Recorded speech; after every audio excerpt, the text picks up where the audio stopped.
Hello, my name is Sean Gamble, Computers in History. Hello, everybody. Today I would like to discuss the history of computers. First off, I would like to thank everyone for being here. With that said, did you know that only 8% of the world's currency is physical money? The rest is on computers, according to HowStuffWorks.com. As I stand here before you, I can only imagine a short time ago in the wonderful world of computing, which is an eon ago in our modern history.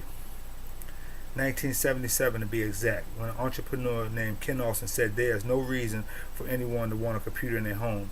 Now, from our standpoint, that statement has to be one of the greatest ironies in the history of computers. For everyone in this audience can see that computers rule the world, whether it is smartphones, tablets, or laptop computers. As a high school student in New York City, I entered a computer lab and fell in love, not knowing how it would change the way in which we conducted almost every aspect of our lives. This made our lives easy.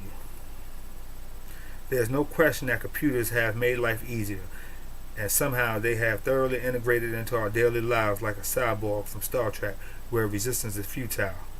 Assimilation is almost complete, yet there is no science fiction. Now, the creation and evolution of computer is an ongoing affair that has created a love affair. There's no way you can see yourself living without this technology. Now, the history of computers go back to 1822. The year the first mechanical computer was designed was thought of by Charles Babbage. Now, this was only a conception. The first real computer that was said to be programmable is accredited to one Conrad Zuse and was invented in 1936, according to the Computer Museum. Hewlett Packard, which was founded by David Packard and Bill Hewitt in 1939, they were a couple of electrical engineering students at Stanford University. Bill and David went to work in the garage behind the house that Dave and Lucille Packard rented at 367 Addison Ave in Palo Alto, California.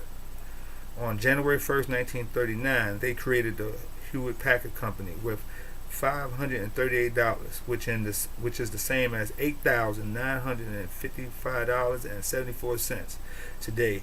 Now, these two did not invent the computer; they were an important component who got things started.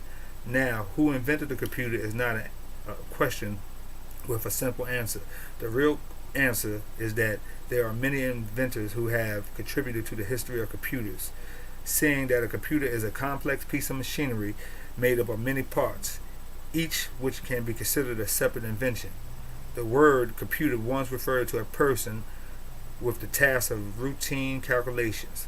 The word itself appears to exclude a widely perceived element of such technology, namely artificial intelligence. It would feel weird to call a laptop computer artificial intelligence laptop, or vice versa. Now, according to Alan Turing, this led to some very good programs being written by him, not just math, but it also includes chess.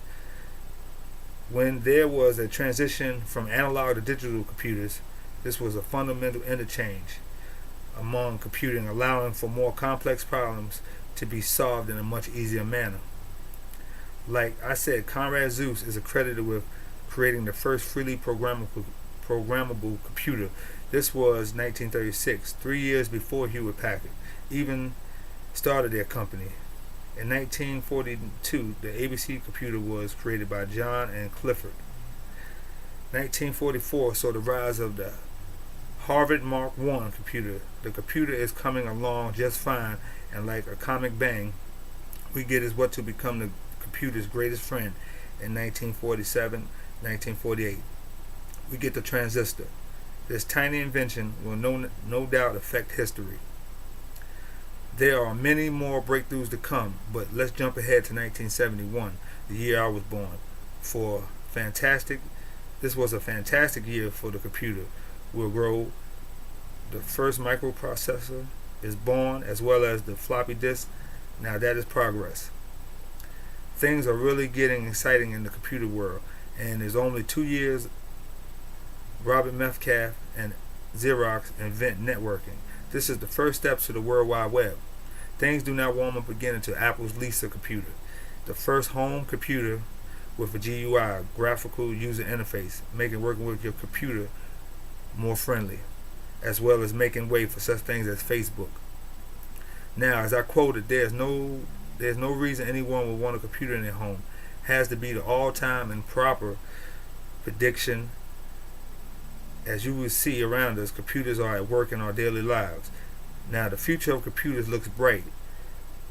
Ever since the first PC hit the market, newer and better models have made older models obsolete within a few months of production. Now, the quantum computers are becoming a reality. The fact that they aren't limited to the basic zeros and ones, they are encoded according to Tyson, Jeff, and Stephanie Crawford, using a process called qubits, which are, according to whatistechnology.com, a quantum computer is a number of elemental particles such as photons that can be used in practice. Such success has also been achieved with ions, with either their charge or polarization, acting as a representation of zeros and ones. But for now, we will be happy to enjoy laptops that can flip around and become tablets. In conclusion, I know that you will walk away today with a love for computer and the history of computers, from the humble beginnings to the amazing leaps and bounds that have been achieved in the computer world.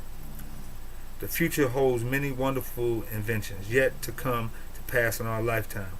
With quantum computers on the horizon, the future is bright like a 100-watt light bulb.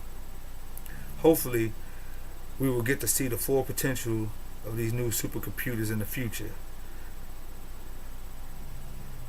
until some young, bright engineer comes along and invent the next great leap forward, giving us the next chapter in the history of computers. Thank you, and enjoy.